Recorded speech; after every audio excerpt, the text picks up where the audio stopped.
Everyone has experiences of when they did something that caused them to learn the hard way. Whether you were careless, did the opposite of what you were told, or you just did something out of stupidity. I have to say I've probably had more of these than most. For example, when I was 12, I was jumping through back gardens with a bunch of friends and we got to a fence that we had to climb over. This is a rather large fence.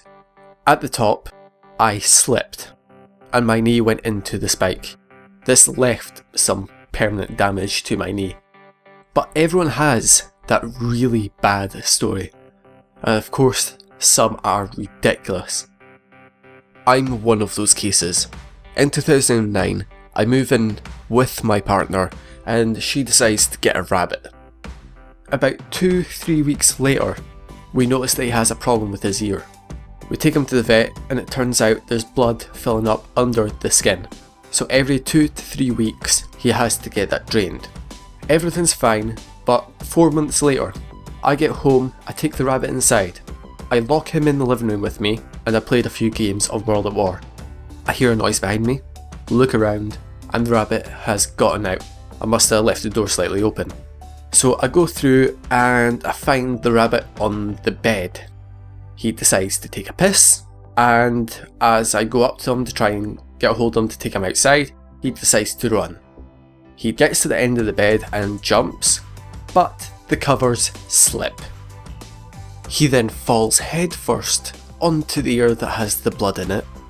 The ear then bursts open with blood splattering out everywhere, all the way up the doors and walls, and the rest of his body keeps falling over and he lands on his leg.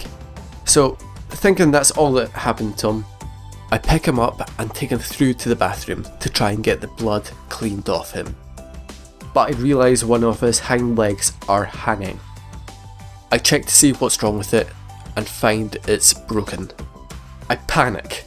Not knowing what to do, I try to phone my girlfriend. She does not answer.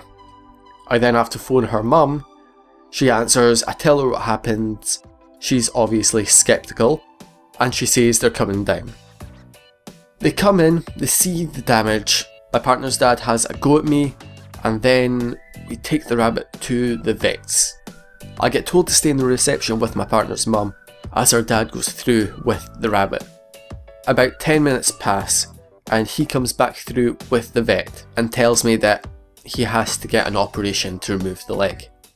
The vet then asks me if the rabbit got its leg trapped in the door, as she doesn't believe what actually happened. I'm thinking I'm going to get reported for animal cruelty now, and as I'm panicking I explain the situation and why what she thinks happened could not happen. So we get back home and my girlfriend's mum calls my girlfriend and explained what happened. She's almost home and she is going nuts on the phone. She gets back and goes absolutely mental at me, but her dad steps in and calms her down. A few days later we get the rabbit back and the operation was a success. The rabbit gets checked every week after that, but a month later he unfortunately passed away. But that's not the worst of it. She then decides to get another rabbit, but a few months later she has to go and house sit for her parents.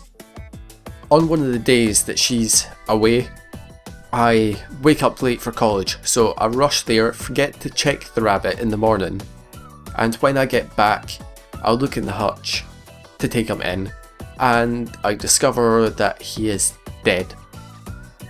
I of course phone my wife, who jokingly says, "Don't tell me the rabbit is dead."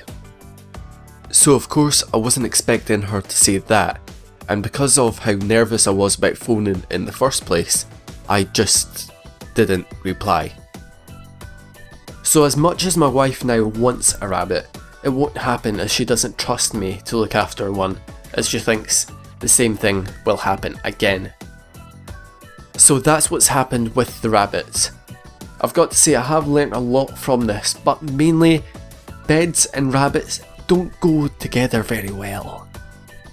And resulting in that, the jokes that came after it were relentless, but mainly about me being rampant with the rabbit.